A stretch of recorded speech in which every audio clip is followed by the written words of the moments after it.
On March 14th, 2025, Star Wars Hunters, the newest Star Wars video game that had been released at the time, announced it would be closing its doors just 10 months after its official launch. I wouldn't be surprised that even if you were a Star Wars fan, you didn't know what this game was. To bring you all up to speed, Star Wars Hunters is a 4v4 hero shooter developed by Zynga and Natural Motion, then published by Zynga. This game was actually in the works all the way back in August of 2018, when Zynga and Disney initially made the deal. So, how did a game that has been conceptualized and worked on since 2018 reach sunset not even a full year after its public release? You make it a hero shooter. In all seriousness, Hunters being a hero shooter, in my opinion, isn't the reason this game failed. The reason Hunters failed, again in my opinion, is because it was barely advertised, had the wrong advertisers when it was a hero shooter released in 2024, so its competition included Marvel Rivals, and for some reason only released on the Nintendo Switch, iPhone, and Android. Star Wars Hunters is the equivalent of throwing a goldfish in the desert and telling it to breathe. Why won't you fucking breathe?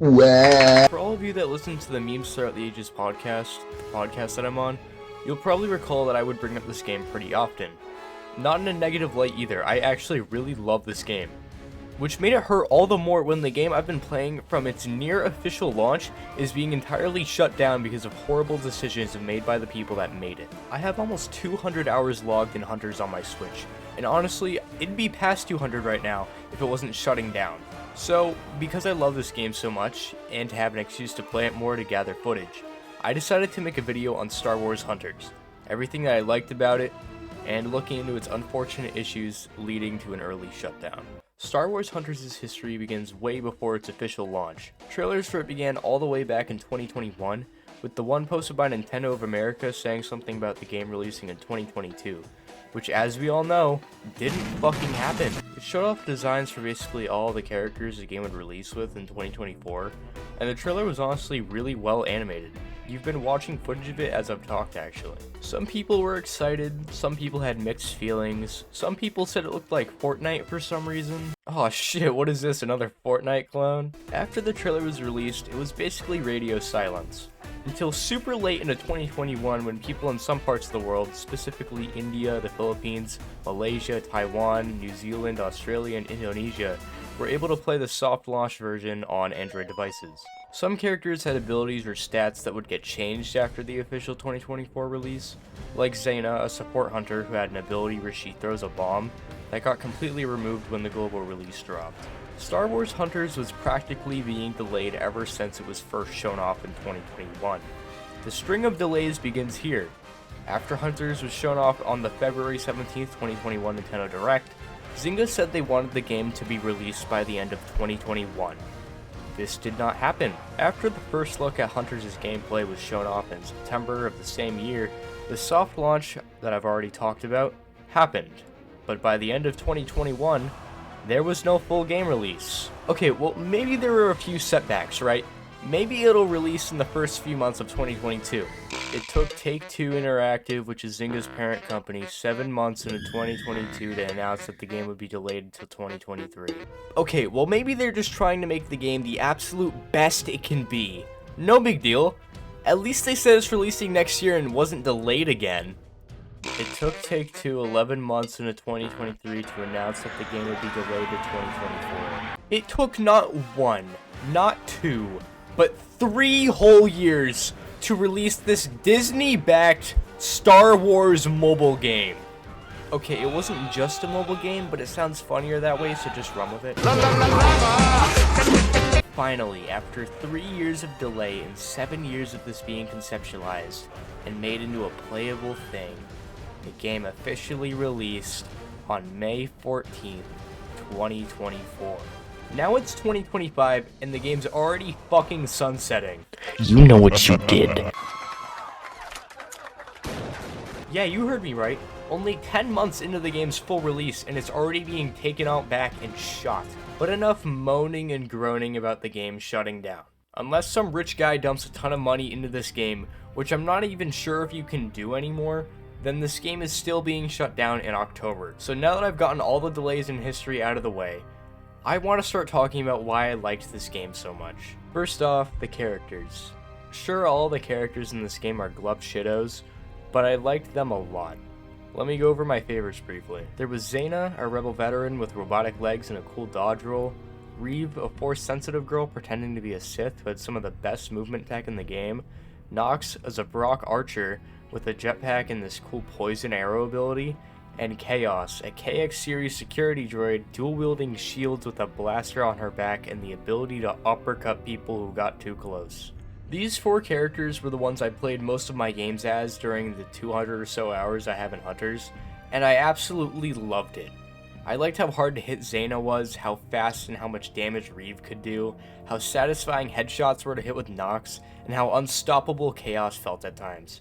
Not to mention, they gave her a skin of my favorite Star Wars character ever. Yes, I wore this religiously and never took it off. The maps were cool too. You had the aftermath of battles at Hoth and Endor, a map with the Mos Espa pod race, you know, the one Anakin Skywalker won as a kid. I'll try spinning, that's a good trick. A map where you fought in Endor's forest, a map where you fought in Darth Vader's castle on Mustafar. This map in particular, by the way, sometimes had a hologram of Vader's head show up and overlook the battle, which was really cool. There were skins that referenced different characters and things as well. A Darth Vader one for Reeve, a Darth Maul and Grievous one for Chaos, a Bosk one for Char, one where Sprocket becomes the fucking Death Star, one for J3DI where he dresses up as an Ewok, and another where he has the color scheme of Anakin's Interceptor from the Clone Wars. There's a ton of references to other Star Wars stuff, and it would take a while for me to talk about all of them, so I may just make an entirely separate video about it. What I'm trying to get at is that these skins were absolutely cooking at times. The ranked mode gave you these cool gold ones too, and I liked them a lot. Now I want to talk about some of the special and normal game modes. First, Matchup Mixup and Matchup Clash. Matchup Mixup would give all 8 players a random hunter even if you haven't unlocked all the hunters yet, and force you to play as them for the match. Matchup Clash would typically happen when there's a versus thing going on, which was basically pitting one of the non-Arena Pass hunters up against the newest one from the Arena Pass. There were a few of these, like Amara versus Aaron, Graz versus Chaos, Sentinel versus Pillbush, Reeve versus Nox. I personally hated Matchup Mixup, but Matchup Clash was a lot of fun, because if I didn't want to spend money on that season's Arena Pass, I could just wait for Matchup Clash to happen so I could test out the new character. Next up is one I liked a lot. Dynamic Control. In this one, there'd be a control point that would spawn somewhere on the map and stay there for around 1 minute. You could only gain points for your team if members of your team were the only people standing on it, so you and your teammates would have to relentlessly kill and knock people back so you could keep gaining points.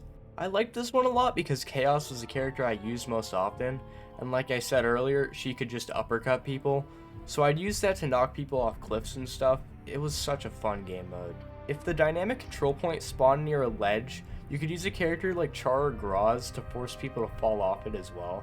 I have a clip of me doing that I'll put on screen real quick. I also liked this mode because I could utilize the movement my characters had, like Ryu's dash and leap or Chaos' shield bash, to move super quick to the next point.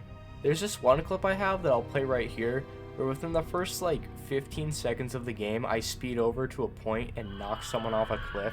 Anyway, enough about dynamic control. The next one I liked was real simple, but that's why I liked it. It was called Squad Brawl. Super simple and to the point. First team to 25 kills wins. The loading screen explaining how to play the mode has the amount needed to win as 20 for some reason. It's probably something from the earlier days of the game that Zynga either forgot to change or didn't care enough about to correct. Squad Brawl usually had some standard teams people would run, like having 2 damage characters, a tank, then a support. Later in the game's life, I started seeing 1 damage, 2 tanks, 1 support though. Probably because some of the tanks could basically be damage characters themselves if they had the mods equipped for it. Real quick, I thought mods were going to be a horrible implementation to the game, like they were going to completely unbalance some characters, but I actually didn't notice them a whole lot. Moving away from the various game modes, while I was writing this, Season 6 of Hunters came out and gave us the new hunter, Tuya. By the way, one of the new Star Wars games characters, his name is Hawks. Hawks and Tuya, isn't that funny? I played a few games as her, and she's one of my favorite characters now, to be honest. And that just makes it so much harder to accept that this game will be shutting down, and I won't be able to play as any of these cool characters I like anymore. Unless someone rips all the files and starts doing private servers like what people have done with the Wii, Wii U, and 3DS online servers, then I don't think we're going to be seeing this game ever again. Speaking of, on one of the subreddits for Star Wars Hunters, as well as one of the fan-made Discord servers, I've heard some stuff about a group of people working together to hopefully make that, you know, the private servers a reality. So if anything about that happening comes up, I'll most likely make a video on it, but right now I'm not sure if it can actually be done, so we'll just have to wait and see. There's also probably some stuff about legality, but when have game archivers cared about legality? Like, come on, let's be honest. So yeah, I like Star Wars Hunters a lot, and if this video has made you even slightly interested in playing the game, I suggest you go download on your phone or Nintendo Switch, because you've only got until October to play this before the official Zynga servers shut down. Playing any more of it after that though, you'll probably have to rely on fan-run servers, like I said, if that's even a possibility. Go play Hunters. I like the kill sound effect in this game a lot. Reeves says no hands and I made a stupid meme about it. That's about it. Bye. On my wingtip. Just call anonymously. You call anonymously! I can't. I'm practically in the DEA family. I go to their Christmas parties, for Christ's sake. They know me. They know my voice. They'll know me.